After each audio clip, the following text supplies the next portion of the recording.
कैसे आप सब लोग। मैं आपका एजुकेटर रिंकू शाह के आप सभी का स्वागत करता हूं हमारे ई लर्निंग प्लेटफॉर्म मुफ्त शिक्षा पर, और जिस पर हम 12th क्लास की इकोनॉमिक्स की मैक्रो इकोनॉमिक्स की बुक की सीरीज चला रहे थे, जिसमें हम काफ़ी सारे यूनिट्स कवर कर चुके हैं। और लास्ट वीडियो में हमने बैलेंस ऑफ पेमेंट चैप्टर का एक पार्ट कवर किया था, और आज की वीडियो में हम जो रिमेनिंग हमारा कॉन्सेप्ट रह गया उसको कवर करेंगे। वीडियो स्टार्ट करने से पहले हम पिछला प्रीवियस जो हमने पढ़ा है उसको एक बार प्रीव्यू ले लेंगे, ताकि आपका जो कॉन्सेप्ट है वो रिवाइज हो जाए, ताकि आगे वाले कॉन्सेप्ट समझने में आपको आसानी हो। और जैसा कि हमेशा वीडियो स्टार्ट होने से पहले मैं आपको एक इंपॉर्टेंट इन्फॉर्मेशन देता हूं, और आज भी दूंगा वो इंपॉर्टेंट इन्फॉर्मेशन क्या है कि आप हमारे चैनल पर अगर पहुंचना चाहते हैं डायरेक्टली, तो आप इस QR कोड को स्कैन करिए।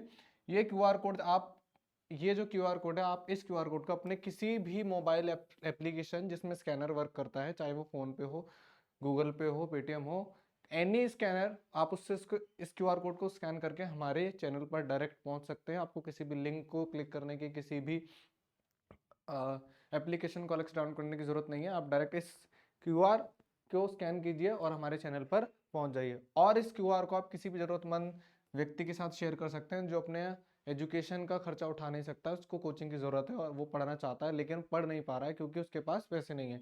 तो हमारे चैनल पर वीडियोस, कॉन्सेप्ट्स, टीचिंग सब फ्री ऑफ कॉस्ट कराई जाती है। तो आप इस QR कोड का स्क्रीनशॉट लेके ऐसे व्यक्ति के साथ शेयर कर सकते हैं जो कि हमारी वीडियो के थ्रू फ्री एजुकेशन रिसीव कर सके। और मैं जानता हूं कि आप इतने अच्छे लोग हैं कि आप एक शेयर जरूर करेंगे। जब आप फ्री के फालतू के मीम शेयर करते हैं तो एक QR कोड शेयर करने में तो आप झिझक बिल्कुल नहीं होगी आपको, है ना। तो चलिए एक बार आपको चैप्टर का प्रीव्यू दे देते हैं जो हमने लास्ट वीडियो में किया था। लास्ट वीडियो में हमने सबसे पहले पढ़ा था बैलेंस ऑफ पेमेंट एक्चुअल में होता क्या है। बैलेंस ऑफ पेमेंट मैंने आपको बताया था, बैलेंस ऑफ पेमेंट के अंदर हम जितनी भी हमारी रिसीविंग होती हैं, कैसी रिसीविंग होती हैं, देखो, रिसीविंग और पेमेंट। रिसीविंग और पेमेंट का मतलब हुआ ट्रांजेक्शन। अब सारी वैसी ट्रांजेक्शन जो हमारे खुद के डोमेस्टिक कंट्री की रेस्ट ऑफ द वर्ल्ड के साथ हुई हैं, उन ट्रांजेक्शन को जब हम रिकॉर्ड करते हैं तो ऐसे अकाउंट को बोलते हैं बैलेंस ऑफ पेमेंट। ये सिंपल वे में समझाता। डेफिनेशन के थ्रू आप देख सकते हो, the balance of payment is a comprehensive and systematic record of all economic transaction between normal resident of country and rest of the world। जितने भी ट्रांजेक्शन हो रही है वो हमारे कंट्री से और रेस्ट ऑफ द वर्ल्ड के साथ जो हो रही है उन सब ट्रांजेक्शन को जिसमें नोट किया जाता है और एक अकाउंटिंग ईयर के अंदर किया जाता है, उसको हम बोलते हैं balance of payment. In other words, BOP is a recording of inflows and outflows. Inflows मतलब क्या, जो ट्रांजेक्शन हमारे कंट्री के अंदर आई, और आउटफ्लोज जो ट्रांजेक्शन हमारे कंट्री से बाहर गई है।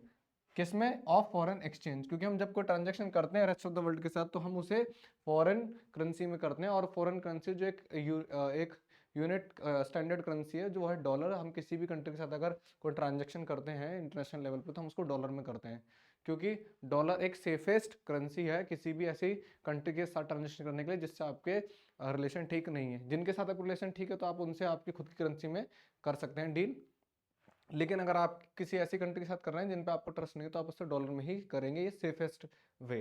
ठीक है, नेक्स्ट देखिए। नेक्स्ट मैंने आपको पढ़ाया था अकाउंट्स क्या क्या होते हैं बैलेंस ऑफ पेमेंट के। तो बैलेंस ऑफ पेमेंट के अंदर दो तरह के अकाउंट होते हैं, एक करंट अकाउंट होता है, दूसरा आपका कैपिटल अकाउंट होता है। ये मैं आपको एक जल्दी जल्दी प्रीव्यू दे रहा हूँ, आपने क्या क्या पढ़ा था लास्ट वीडियो में। करंट अकाउंट के अंदर क्या रिकॉर्ड किया जाता है? एक्सपोर्ट और इम्पोर्ट रिकॉर्ड किए जाते हैं, किसके? गुड्स और सर्विस के। या फिर यूनिलेटरल ट्रांसफर। यूनिलेटरल ट्रांसफर कैसे होते हैं मैंने आपको बताया था ना, जो जैसे कि डोनेशन हो गया, गिफ्ट हो गया, जो वन साइडेड होते हैं वो होते हैं यूनिलेटरल ट्रांजेक्शन। और कैपिटल के अंदर क्या होता है? कैपिटल के अंदर हमने ऐसे ट्रांजेक्शन को रिकॉर्ड किया था जो क्या होती हैं, आपके किस में, लाइबिलिटी में या असेट में चेंज लाती हैं। ऐसे ट्रांजेक्शन करो आप जिससे कि आपकी या तो लाइबिलिटी चेंज हो रही है या असेट। जैसे हो सकता है कि आप पैसा उधार दे रहे हैं तो आपके असेट इंक्रीज होंगे, ठीक है, क्योंकि इन्वेस्टमेंट हो गया एक तरीके से, और पैसा उधार ले रहे हैं तो बोरिंग हो गई जो आपका लाइबिलिटी को इंक्रीज करेगा। ठीक है, चलिए नेक्स्ट पे चलते हैं। फिर आपने उसके बाद कंपोनेंट्स पढ़े थे, कंपोनेंट ऑफ करंट अकाउंट और components of capital account. Current account के कंपोनेंट के अंदर आपने पढ़ा था import of visible items. Visible items क्या होते हैं? जिन आइटम को हम देख सकते हैं, जैसे कि मैंने पहले बताया था, ये बॉटल है मेरे पास, विजिबल आइटम। माउस है, विजिबल आइटम। रिमोट है, विजिबल आइटम। तो जिन आइटम को हम छू सकते हैं, फील कर सकते हैं, वो आपके विजिबल आइटम होते हैं। उसके बाद import and export of service. Import और एक्सपोर्ट ऑफ सर्विस ये क्या होते हैं? इनविजिबल आइटम होते हैं, इनको हम टच नहीं कर सकते ना, सर्विसेज वगैरह को। उसके सर्विस का एग्जांपल हो सकता है कि मैं इंडिया में बैठ के और किसी उसके स्टूडेंट को पढ़ा रहा हूँ, तो मैं सर्विस दे रहा हूँ, तो ये इनविजिबल आइटम है, लेकिन ट्रांजैक्शन तो होगी ना, मैं सर्विस दे रहा हूँ, बदले में उससे मुझे वेजेस या फी कुछ भी मिलेगा। और यूनिलेटरल ट्रांजैक्शन बताया मैंने, किसी भी चीज का किसी कंट्री से डोनेशन मिलना, गिफ्ट मिलना, ठीक है, ये सब। और कैपिटल कंपोनेंट क्या होते हैं? फॉरेन डायरेक्ट इन्वेस्टमेंट, एफडीआई बोल सकते हैं जिसको, एफडीआई, फॉरेन डायरेक्ट इन्वेस्टमेंट, या फॉरेन लोन्स, बाहर की कंट्री से लोन्स लेना या देना, या फिर change in foreign exchange reserve. Foreign exchange reserve क्या होते हैं? ये फॉरेन एक्सचेंज रिजर्व होते हैं आपके आरबीआई के पास। आरबीआई के पास जो फॉरेन करेंसी के फंड होते हैं वो होल्ड हुए होते हैं। तो अगर जब इनकी ट्रांजेक्शन होती है तो वो किसके अंदर आती है? कैपिटल अकाउंट के अंदर आती है, ठीक है। नेक्स्ट आपने पढ़ ही लिया था कंपोनेंट क्या क्या होते हैं, the component of current account.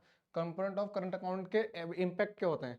Current account के जो भी कंपोनेंट होते हैं उनका असेट और लायबिलिटी पे कोई भी इम्पैक्ट नहीं होता है। क्या कह रहे हैं? कोई भी इम्पैक्ट लिखा ना, डू नॉट, कोई भी इम्पैक्ट नहीं आता। लेकिन जो कंपोनेंट ऑफ कैपिटल अकाउंट होते हैं उसका असेट या तो इंक्रीज होता है, डिक्रीज हो सकता है, या फिर लायबिलिटी इंक्रीज या डिक्रीज हो सकती है। इसका मतलब कैपिटल अकाउंट के कंपोनेंट का इम्पैक्ट आपका किस पे आता है? हमारे एसेट्स पे और लायबिलिटी पे। बैलेंस ऑफ ट्रेड क्या होता है? देखो, बैलेंस ऑफ, आपने बैलेंस ऑफ पेमेंट तो पढ़ लिया। एक वर्ड आपको देखने को मिलेगा बीओपी, एक मिलेगा बीओटी। तो बीओपी तो आप समझ गए हो कि बीओपी बैलेंस ऑफ पेमेंट एक वैसा अकाउंट होता है जिसके अंदर हम सारे ट्रांजेक्शन रिकॉर्ड करते हैं जो डोमेस्टिक कंट्री से रेस्ट ऑफ द वर्ल्ड के साथ हुई होती हैं, ठीक है। अब बैलेंस ऑफ पेमेंट क्या होता है? वो बैलेंस ऑफ ट्रेड क्या होता है? Balance of trade is the net difference of import and export of all visible items between the normal agent. अब देखो, बैलेंस ऑफ पेमेंट के अंदर तो visible item, invisible item, investment, मतलब करंट अकाउंट के और कैपिटल अकाउंट के सब इंक्लूड होते हैं। लेकिन जो बैलेंस ऑफ ट्रेड है उसमें सिर्फ विजिबल आइटम इंक्लूड होते हैं। इसका मतलब जो जो आपका करंट अकाउंट है उसका भी एक ही कंपोनेंट इंक्लूड होता है, ठीक है। तो ये होता है बैलेंस ऑफ ट्रेड, यानी कि जो आपकी फिजिकल चीजें हैं उनके अंदर ट्रेड ट्रांजेक्शन करना बैलेंस ऑफ ट्रेड के अंदर इंक्लूड होता है। तो कई बार एग्जाम में डिफरेंस भी आता है बैलेंस ऑफ ट्रेड और बैलेंस ऑफ पेमेंट में। अब आप खुद ही समझे, इसमें एक ही आइटम को इंक्लूड किया जाता है, तो ये क्या एक नैरो कॉन्सेप्ट है। बैलेंस ऑफ ट्रेड एक नैरो कॉन्सेप्ट है और बैलेंस ऑफ पेमेंट एक ब्रॉड कॉन्सेप्ट है, ठीक है। Balance of trade under balance of payment आता है, ठीक है, और बैलेंस ऑफ पेमेंट क्या है? एक वाइड कॉन्सेप्ट है, ठीक है। चलिए नेक्स्ट देखिए, फिर हमने आपको होमवर्क में दिया था, ये शायद ये आपको होमवर्क दिया गया था, मैंने कहा था कि आपको ये पढ़ के आना है। आपने, आई होप आप पढ़ के आए होंगे तो, और कमेंट में इसका जवाब जरूर देंगे। देखो पहला आइटम है ऑटोनोमस आइटम। ऑटोनोमस मतलब, देखो ऑटोनोमस का मतलब होता है खुद से करना। तो ये ऐसे ट्रांजेक्शन्स होंगी जो खुद की जाएंगी, गवर्नमेंट नहीं करेगी। यानी कि हमारे कंट्री के रेजिडेंट करेंगे या रेस्ट ऑफ द वर्ल्ड के रेजिडेंट करेंगे। हम अगर आपस में खुद से कुछ ट्रांजेक्शन करते हैं तो वो ट्रांजेक्शन कैसी कहलाती है? Autonomous transaction. अब ऑटोनोमस ट्रांजेक्शन में हम जिस आइटम्स को सेल या परचेज कर रहे हैं उन्हें बोलेंगे ऑटोनोमस आइटम्स, ठीक है। तो अब खुद से, यानी गवर्नमेंट का कोई इंटरफेयर नहीं है, अगर खुद से नॉर्मल ट्रांजेक्शन की जा रही है रेस्ट ऑफ द वर्ल्ड के साथ, तो ऐसे आइटम जो खुद से ट्रांजेक्शन की जाती हैं वो आपके ऑटोनोमस आइटम्स होगा। उसके अंदर क्या आ सकता है? विजिबल आ सकते हैं, इनविजिबल आ सकते हैं। इसका मतलब इसके अंदर करंट अकाउंट के और कैपिटल अकाउंट के भी, क्योंकि कैपिटल अकाउंट के भी तो हम खुद से करते हैं ना। तो करंट अकाउंट कंपोनेंट और कैपिटल अकाउंट कंपोनेंट किसके अंदर इंक्लूड हो जाते हैं? वो हो जाते हैं ऑटोमोनस आइटम्स के अंदर, वो सारे आते हैं। और इन ऑटोमोनस आइटम्स को हम बोलते हैं, ये होते हैं आपके, क्या होते हैं? Above the line. Above the line में क्यों बोल रहा हूँ? क्योंकि हम क्या प्रिपेयर करते हैं, या तो हम करंट अकाउंट प्रिपेयर करते हैं या फिर हम कैपिटल अकाउंट प्रिपेयर करते हैं ना। अब करंट अकाउंट में हम करंट अकाउंट के कंपोनेंट डाल देंगे सारे, है ना, और कैपिटल अकाउंट में कैपिटल अकाउंट के। करंट अकाउंट के अंदर क्या आता है आपका? विजिबल, इनविजिबल, और क्या आता है आपका? फैक्टर इनकम और यूनिलेटरल, ठीक है। इसके अंदर आती है इन्वेस्टमेंट, बोरोइंग और लेंडिंग, और फॉरेक्स, ये आता है। तो ये जो सारे आइटम्स हैं, ये जो आइटम्स हैं ये इंक्लूड होते हैं ऑटोमोनस आइटम्स के अंदर, ठीक है। लेकिन जो ये फॉरेक्स होता है आपका, ये इंक्लूड होता है इसके नेक्स्ट वाले में, किसमें? अकोमोडेटिंग आइटम्स के अंदर, ठीक है। तो इसलिए बोला जा रहा है ये अबव द लाइन होते हैं, लाइन से ऊपर। क्योंकि देखो यहाँ आपने करंट अकाउंट कंप्लीट किया, उसके बाद आपने कैपिटल अकाउंट कंप्लीट किया, बैलेंस डाला। अब इस बैलेंस से पहले जो भी आइटम है ये सारे क्या है? अबव द लाइन, इन्हें बोला जाता है अबव द लाइन। और जो जब ये सारा हो जाएगा उसके बाद जो कैलकुलेशन की जाएगी, और अगर इम्बैलेंस आएगा तो यहाँ पे एडजस्टमेंट किया जाएगा। वो एडजस्टमेंट किसके थ्रू किया जाएगा? फॉरेक्स के थ्रू किया जाएगा, और इनको बोला जाता है below the line item.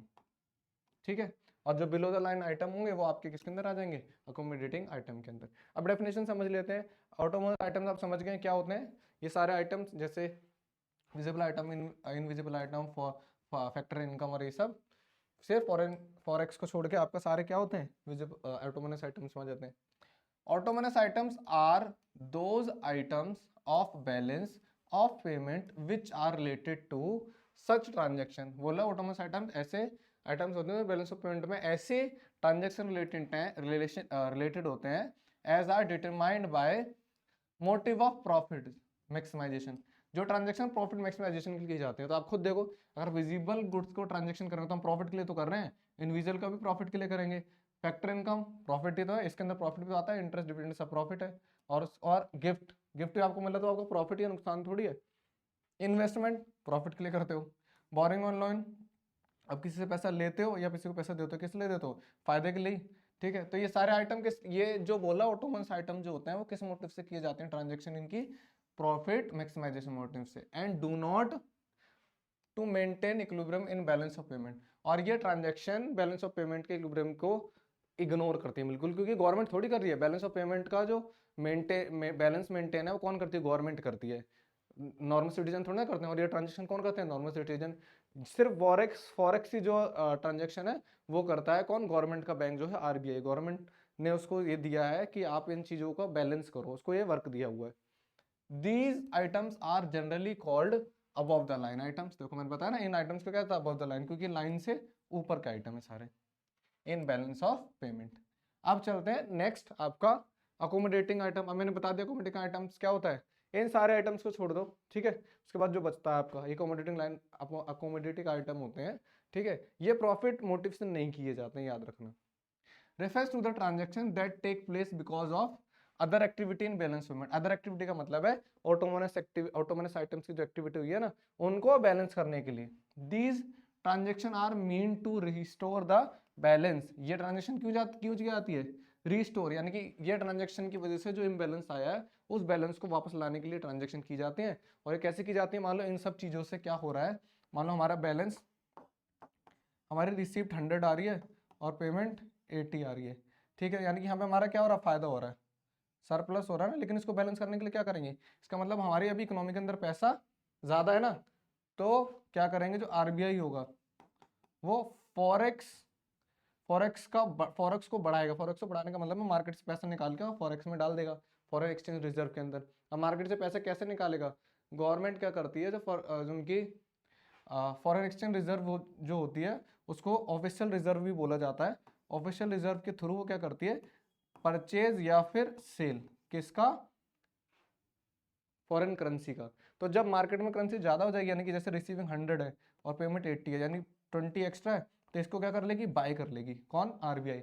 RBI foreign currency को मार्केट में से बाय कर लेगी। देखो, एक फॉरेन करेंसी के रिजर्व आरबीआई के पास पड़े होते हैं, दूसरे मार्केट में सर्कुलेट कर रहे होते हैं, जिसको फॉरेन एक्सचेंज मार्केट कहा जाता है। तो मार्केट में अगर पैसा ज्यादा हो गया तो उसको बाय करेगी आरबीआई, और अगर कम हो जाएगा तो सेल कर देगी करेंसीज को। ठीक है, तो यहीं पे यही दिखा रहा है कि जो ऑटो अकोमोडेटिंग आइटम्स होते हैं ये क्या होते हैं, ये जो ऑटोमोनस आइटम के थ्रू जो ट्रांजेक्शन की जाती है उनमें जब इम्बैलेंस हो जाता है, उनकी वजह से हमारा बैलेंस ऑफ पेमेंट में, उनको बैलेंस करने के लिए हम अकोमोडेटिंग आइटम्स की एक्टिविटी करते हैं, जो कि किसके थ्रू की जाती है, फॉरेन एक्सचेंज रिजर्व के थ्रू की जाती है, जिससे हम या तो मार्केट में पैसा फॉरेन करेंसी को डालते हैं या फिर वहां से निकालते हैं ताकि बैलेंस हो जाए। मान लो इसका केस उल्टा हो जाता कि हमारी रिसीविंग 80 होती है और पेमेंट 100, तो पैसा कम पड़ता, अब यानी पैसा चाहिए, तो क्या करती आरबीआई, क्या करती, करेंसी को सेल कर देगी मार्केट में ताकि मार्केट में पैसा बढ़ जाए। ठीक है, उसके बाद पढ़ेंगे deficit of BOP account.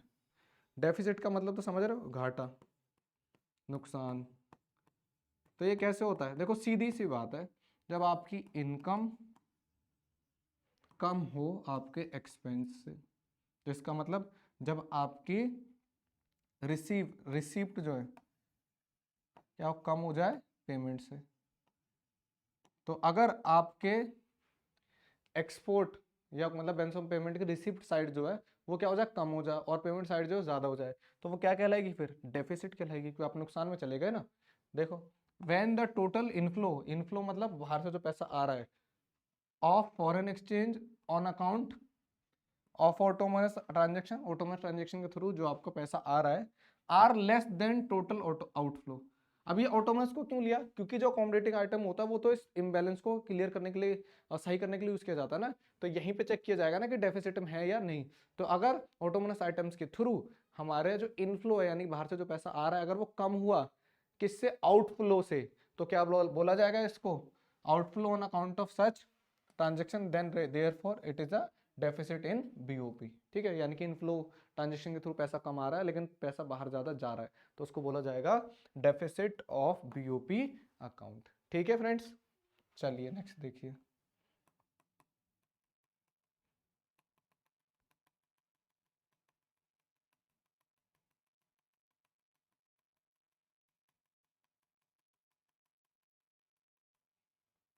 Razor ले लेते हैं।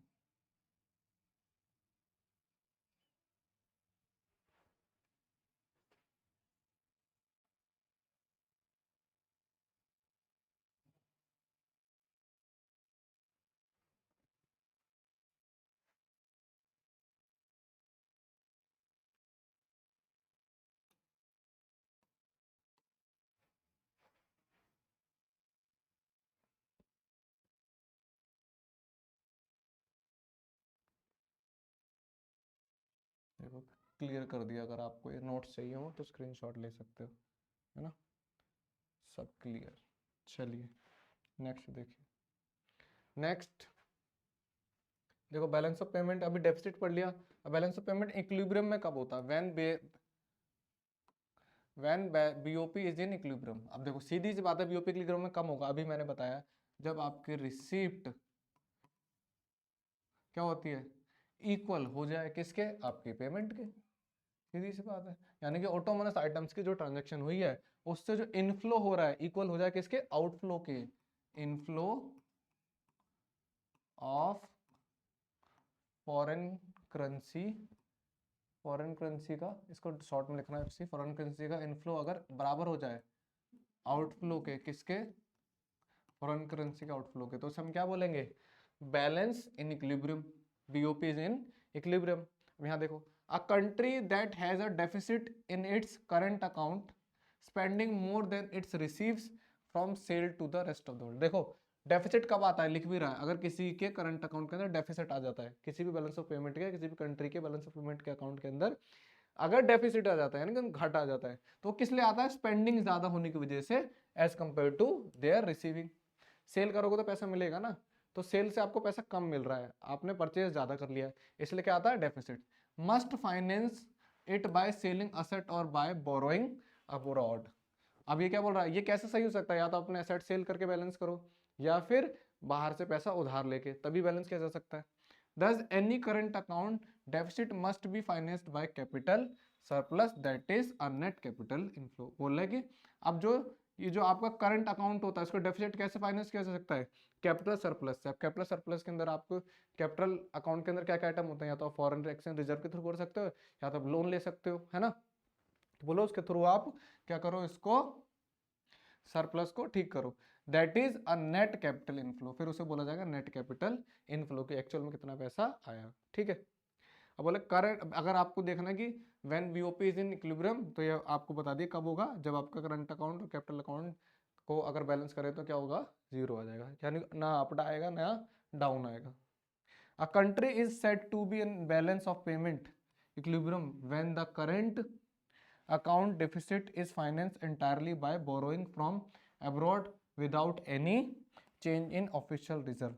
ऑफिशियल रिजर्व किसे कहते हैं पहले बता रहा हूँ। ऑफिशियल रिजर्व बोला जाता है जब हम फॉरेन एक्सचेंज, फॉरेन करेंसी को बाय या सेल करते हैं तो उसको बोला जाता है, आपको क्या, उस रिजर्व को ही बोला जाता है ऑफिशियल रिजर्व। ठीक है, तो ये बोल रहा है कि एक कंट्री को कब कहा जाएगा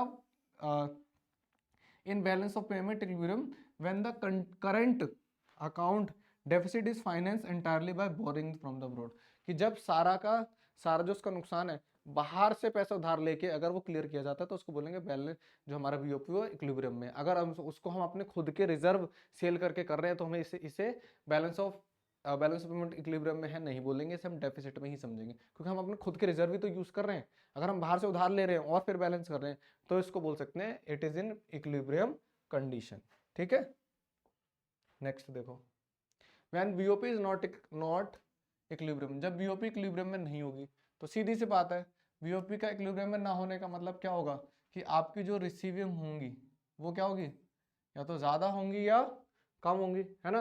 डेफिसिट में अब देखो बैलेंस इक्विलिब्रियम में ना होना दो तरीके से हो सकता है, या तो आपकी रिसीविंग ज्यादा हो, ठीक है, किससे, आपके पेमेंट से, आपकी पेमेंट से, या फिर इसका उल्टा हो सकता है कि आपकी रिसीविंग कम हो आपकी पेमेंट से, है ना।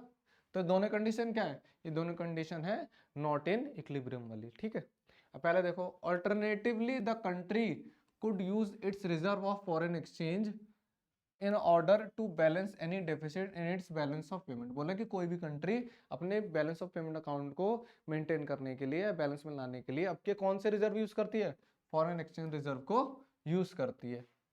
The decrease in official reserve is called overall balance of payment deficit. और बोला कि अगर इस बैलेंस को, इसको बैलेंस करने के लिए मान लो कि हमारा जो है रिसीविंग साइड कम पड़ रहा है, तो हम क्या करेंगे, अपना ऑफिशियल रिजर्व यूज करेंगे। ऑफिशियल रिजर्व से अगर हम पैसा निकाल रहे हैं तो इसको बोला जाएगा बैलेंस ऑफ पेमेंट डेफिसिट।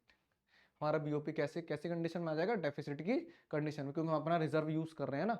और इसी का उल्टा, the increase in official reserve is called the overall balance of payment of surplus. और हो सकता है कि हमारे रिसीविंग ज्यादा हो, पेमेंट कम हो, तो हम पैसा क्या है फॉरेन एक्सचेंज रिजर्व में डाल देंगे, जिससे क्या होगा, सरप्लस की कंडीशन आएगी। ठीक है, नेक्स्ट देखो,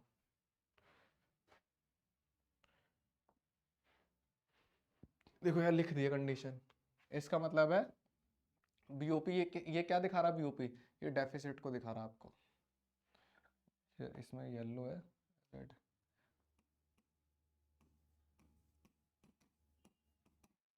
किसको दिखा रहा है, डेफिसिट। क्या दिखा रहा है, overall balance less than zero, या फिर रिजर्व चेंजेस, रिजर्व में जो चेंज है, जब ओवरऑल बैलेंस जो जीरो से कम है, इसका मतलब हमें रिजर्व को यूज करना पड़ेगा, जो जीरो से ज्यादा होगा।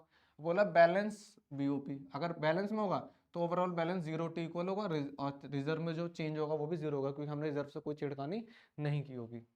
और ओवरऑल बैलेंस अगर ज्यादा है जीरो से, इसका मतलब हमारे पास पैसा ज्यादा है ना, हमारी रिसीविंग साइड ज्यादा है, जिससे क्या होगा, हमारे रिजर्व रिजर्व और में जो चेंज है उसमें जो हमारा सरप्लस है हम उसको वहां डाल देंगे, यानी कि जो चेंज होगा जीरो से कम होगा। ठीक है, अब फॉरेन एक्सचेंज रेट क्या होता है समझो। फॉरेन एक्सचेंज रेट क्या होता है, देखो ये एक तरीके का रेट होता है जिसपे आप खुद की डोमेस्टिक कंट्री की जो करेंसी है उसको फॉरेन करेंसी के साथ एक्सचेंज करते हो, यानी किस रेट पे एक्सचेंज करते हो, तो जिस भी रेट पे एक्सचेंज करोगे उस रेट को बोला जाएगा फॉरेन एक्सचेंज रेट।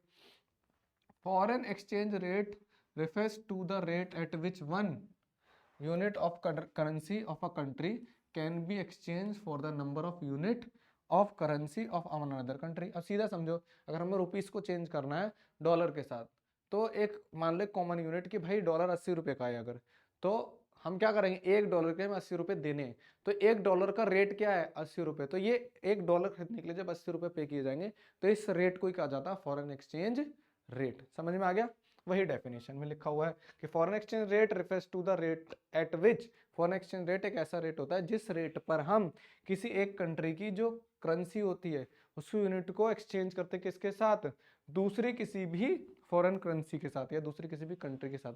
जरूर नहीं हम डॉलर के साथ और भी किसी के साथ कर सकते हैं, लेकिन डॉलर एक स्टैंडर्ड यूनिट है इंटरनेशनल ट्रांजेक्शन करने के लिए। ठीक है, चलिए नेक्स्ट देखिए।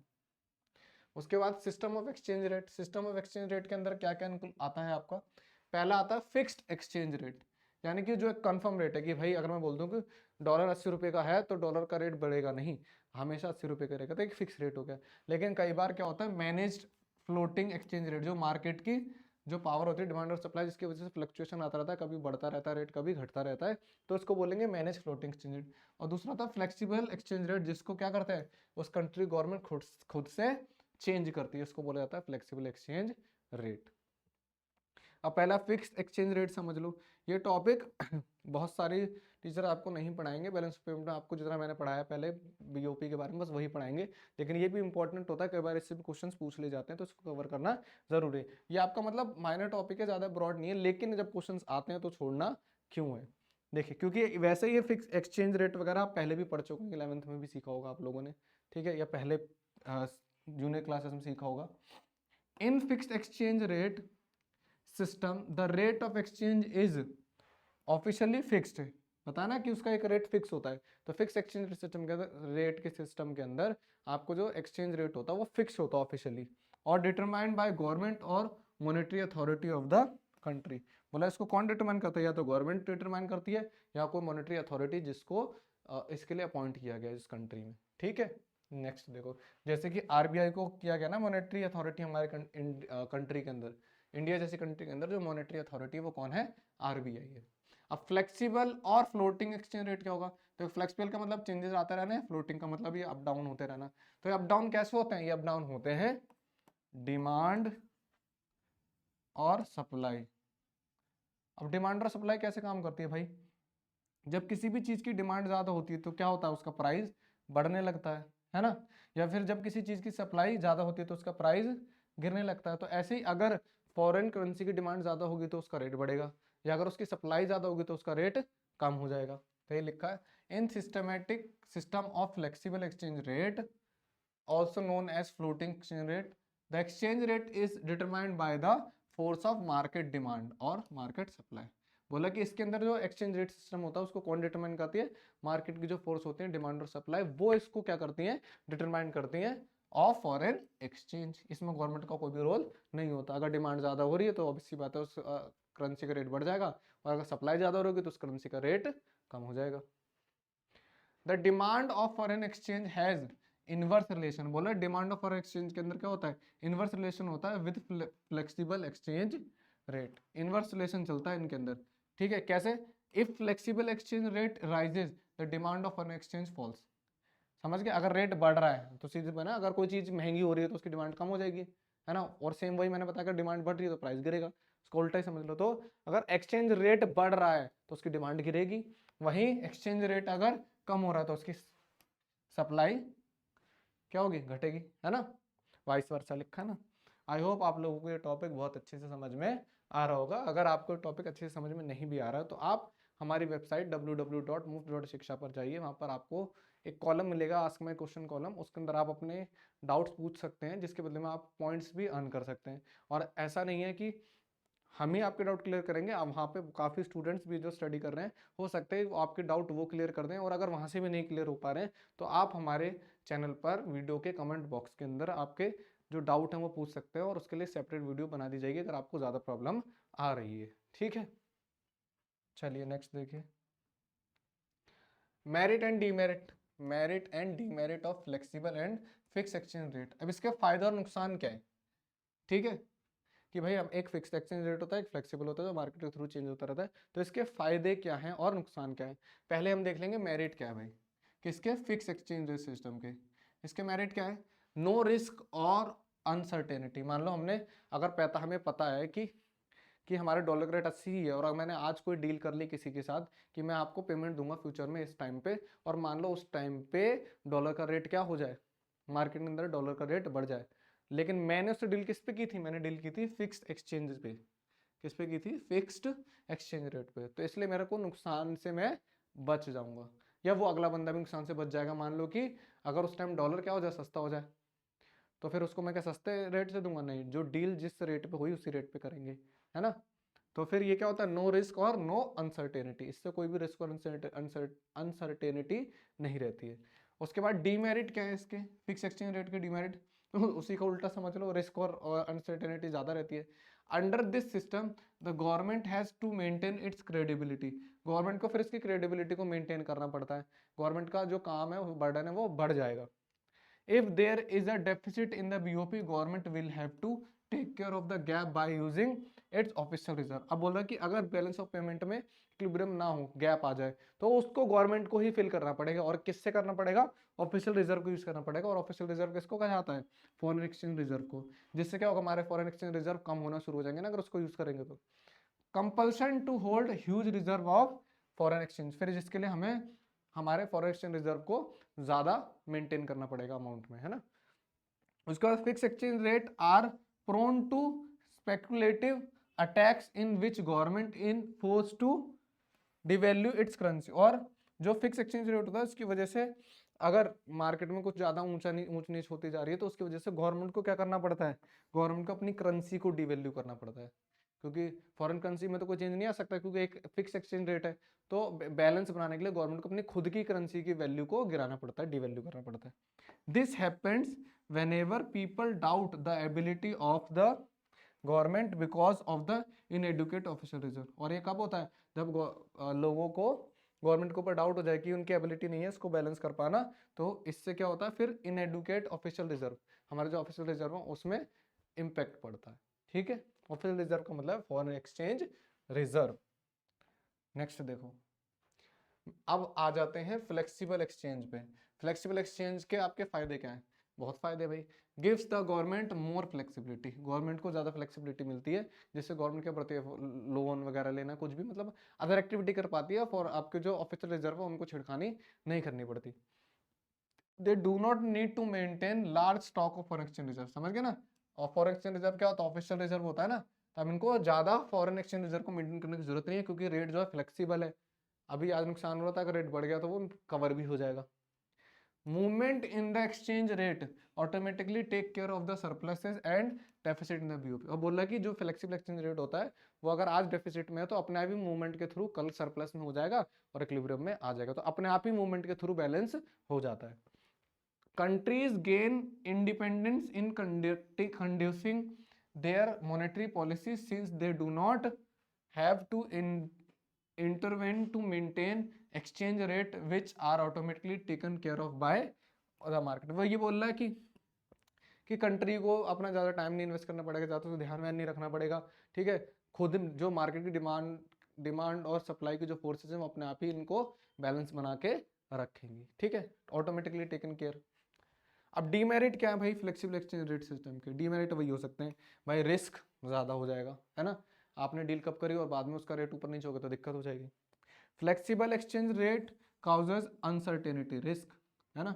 मान लो आपने डील कर दी जब, तो आपका डॉलर का रेट चल रहा था 80, ठीक है, आपको लगा ठीक है सही रेट चल रहा है, आपने बोला कि भाई मैं पेमेंट करूंगा 2 साल बाद, ठीक है, या 1 महीने बाद, 2 साल मतलब 1 महीने बाद करूंगा। ठीक है, अब फ्लेक्सिबल एक्सचेंज रेट के सिस्टम के अंदर क्या होता है कि जब आप पेमेंट करोगे उस टाइम जो रेट चल रहा होगा आपको वो पे करना पड़ेगा। अब वो 80 की जगह अगर 85 हो गया तो इसका मतलब जो बायर है उसका तो नुकसान हो गया, सेलर का फायदा हो गया। सेम इसका उल्टा भी हो सकता है कि 80 की जगह वो कम हो जाए, तो इसमें किसका नुकसान होगा, यहाँ पे सेलर का नुकसान हो जाएगा। Prone to massive speculative activities, जिसकी वजह से बहुत प्रोन मतलब समझ रहे हो ना, प्रोन का मतलब होती है अनचाही गतिविधियां होना शुरू हो जाएंगी, यानी कि करप्शन, समझ रहे हो, ऐसे टाइप का। ठीक है, नेक्स्ट देखो, source of demand foreign exchange.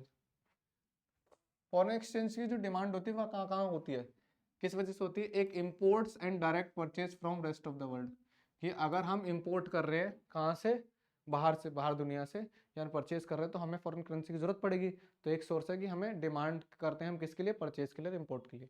और इन्वेस्टमेंट अब्रोड, हम बाहर कंट्री में अगर इन्वेस्टमेंट कर रहे हैं तो उनकी करेंसी में ही करनी पड़ेगी। ठीक है, तो उसके लिए हम डिमांड करते हैं फॉरेन एक्सचेंज की, स्पेकुलेशन के लिए और टूरिज्म के लिए। ठीक है, next, source of supply of foreign exchange. अब सप्लाई हम कैसे कर सकते हैं, सप्लाई करते हैं हम एक्सपोर्ट, जब हम एक्सपोर्ट करते हैं तो हमें करेंसी मिलती है ना, तो सप्लाई आ रही है।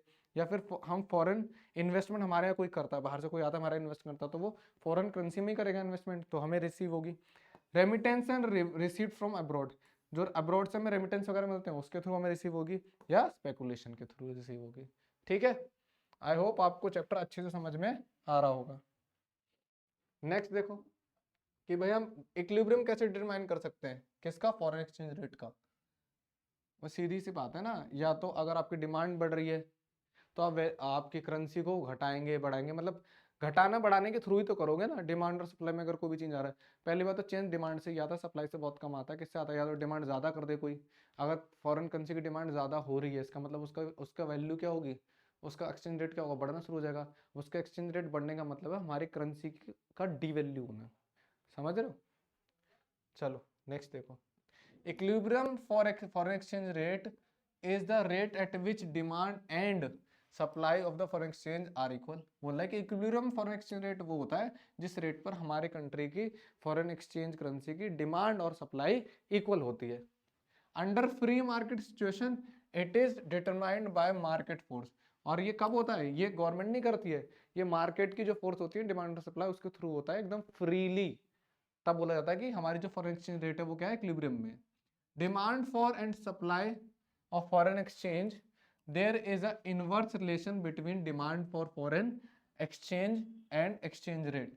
बोला कि जो डिमांड होती है फॉरेन एक्सचेंज की रेट की और फॉरेन एक्सचेंज रेट दोनों में इनवर्स रिलेशन होता है। डिमांड फॉर फॉरेन एक्सचेंज और फॉरेन एक्सचेंज रेट में इनवर्स होता है कि अगर किसी करेंसी की डिमांड बढ़ रही है तो फिर क्या होगा, उसकी उसकी क्या होगा, रेट क्या हो जाएगा, सॉरी अगर उसका रेट बढ़ रहा है तो उसकी डिमांड क्या हो जाएगी, घट जाएगी ना, फिर कोई लेकर नहीं, ज़्यादा महंगा है। There is a direct relationship between supply of foreign exchange and exchange rate. और इनमें डायरेक्ट रिलेशन होता है कि अगर रेट बढ़ रहा तो सप्लाई भी बढ़ाएंगे ना। Due to above reason demand curve downward sloping and supply curve is upward sloping. और इसी रीजन की वजह से जो हमारा डिमांड कर्व होता है कम होता है, क्योंकि अगर अगर उसका रेट बढ़ रहा है तो उसकी डिमांड क्या होगी, गिरेगी, ठीक है। और वही अगर रेट बढ़ रहा है तो उसकी सप्लाई बढ़ेगी, तो इसलिए डिमांड कर्व नीचे आ जाता है और सप्लाई कर्व ऊपर चला जाता है, ठीक है। नेक्स्ट देखते हैं। अब देखो एक कर्व बना रखा है, intersection of demand curve and supply curve determine the equilibrium foreign exchange. अब ये जो ये आ रहा है आपका डिमांड का आ रहा है ग्राफ, और ये आपका सप्लाई का आ रहा है। तो जहाँ पे ये क्रॉस कर रहा है इसको इक्विलिब्रियम पॉइंट बोलेंगे, क्या बोलेंगे, इक्विलिब्रियम पॉइंट। इसे शो कर रखा है ना। और इस यहाँ पे हम मेंटेन करेंगे एक्सचेंज रेट, यहाँ पे क्वांटिटी। तो जब डिमांड और सप्लाई एक जगह इंटरसेक्ट करेंगे तो उसको हम बोलेंगे equilibrium exchange rate of equilibrium foreign exchange rate, ठीक है। ये सिंपल सा ग्राफ है। नेक्स्ट देखो, determination of exchange rate in free market. अब फ्री मार्केट में डिटर्मिनेशन कैसे किया जाता है एक्सचेंज रेट का, कैसे कैलकुलेट किया जाता है। Suppose the demand for foreign exchange goods and service increase. मान लो कि अगर डिमांड क्या हो रही है, क्या हो रही है, बढ़ रही है, किसकी, फॉरेन एक्सचेंज की, for goods and service. Increase in import, इसका मतलब है इम्पोर्ट बढ़ रहा है ना, तभी बढ़ रही है, आप इम्पोर्ट करना चाहते हैं तभी आप डिमांड बढ़ा रहे हैं, है ना, आपको पैसा चाहिए बाहर से खरीदने के लिए। As a result the demand curve shift upward and right to the original demand curve. देखो ऐसे दिखा रखा है, अगर ऐसा होगा कि आप ज्यादा डिमांड करोगे तो ये जो डिमांड कर्व है आपका ये अपवर्ड शिफ्ट हो जाएगा। ये आपका पहले का डिमांड कर्व है, ये कहाँ शिफ्ट हो गया, अपवर्ड, क्योंकि आप डिमांड ज्यादा कर रहे हो ना। पहले आप यहाँ तक डिमांड कर रहे थे, क्वांटिटी ये थी, ठीक है। अब आप बोल रहे हो हम ज्यादा खरीदना चाहते हैं, फिर आपका कर्व यहाँ शिफ्ट हो गया, अब आपकी डिमांड कहाँ आ गई, डिमांड आ गई यहाँ, सप्लाई तो उतनी है ना। नेक्स्ट देखो, the increase in demand for foreign goods and service result in change in the exchange rate. अब अगर डिमांड बढ़ाते हैं हम गुड्स की वजह से तो इससे क्या होगा, फॉरेन एक्सचेंज रेट भी बढ़ेगा। खुद ही ये देखो, इधर देखो, हमने डिमांड बढ़ाई, जब हमने क्या किया, डिमांड हमारी पहले कहाँ थी, हमारी डिमांड थी यहाँ पे, अब डिमांड बढ़ी जिसकी वजह से प्राइस इसका एक्सचेंज रेट भी बढ़ गया ना। पहले एक्सचेंज रेट इतना था, अब ये इतना और बढ़ गया, किस वजह से, डिमांड बढ़ाने की वजह से, ठीक है।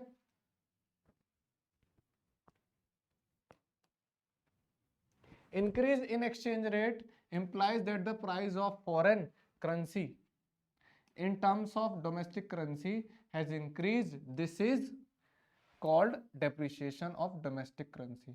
अगर फॉरेन करेंसी की वैल्यू बढ़ने से अगर बढ़ जाता है रेट तो इसको बोलेंगे depreciation of domestic currency in terms of foreign currency. हमने हमारी करेंसी में कुछ नहीं किया, उनका रेट बढ़ गया, जिसको बोलेंगे डेप्रिसिएट क्या हो रही है, हमारी करेंसी हो रही है। Similarly, when the price of domestic currency in terms of foreign currency increase, it is called appreciation. और अगर हमारी करेंसी का रेट बढ़ जाता है, ठीक है, या ये बोलो कि उनकी करेंसी हमारी करेंसी का वही है, उनका गिर गया, तो इसको बोलेंगे एप्रिसिएशन ऑफ डोमेस्टिक करेंसी, ठीक है, इन टर्म्स ऑफ फॉरेन एक्सचेंज। और फॉरेन करेंसी का मतलब यहाँ पे हम बात कर रहे हैं हमेशा से डॉलर की, ठीक है। ये ग्राफ भी आपको समझ में आ गया होगा। अब डिवेल्यूशन का मतलब क्या होता है, डिवेल्यूशन का मतलब होता है रेट का गिरना, ठीक है। डिवेल्यूशन ऑफ करेंसी क्या है, करेंसी क्या है, व्हेन गवर्नमेंट और monetary authority of a country officially lower the external value of its domestic currency. जब गवर्नमेंट या फिर गवर्नमेंट के द्वारा अपॉइंट की अथॉरिटी खुद अपनी करेंसी कंट्री की करेंसी की वैल्यू को कम कर देती है तो उसको क्या बोला जाता है, devalue, is called devaluation of currency. It takes place by government order under fixed exchange rate system. और ये किस exchange rate system के अंदर किया जाता है? फिक्स exchange rate system के अंदर किया जाता है गवर्नमेंट के ऑर्डर के थ्रू। अब देखो रिवैल्यूएशन क्या होगा, डिवैल्यूएशन तो पढ़ लिया कम करना, रिवैल्यूएशन का मतलब क्या होगा? व्हेन गवर्नमेंट और monetary of a country officially raises the external value, जब हम बढ़ा दें अपनी वैल्यू, एक्सटर्नल वैल्यू हम क्या कर दें, बढ़ा दें, ठीक है, तो उसको बोलेंगे revaluation of its domestic currency in respect of all other foreign currency.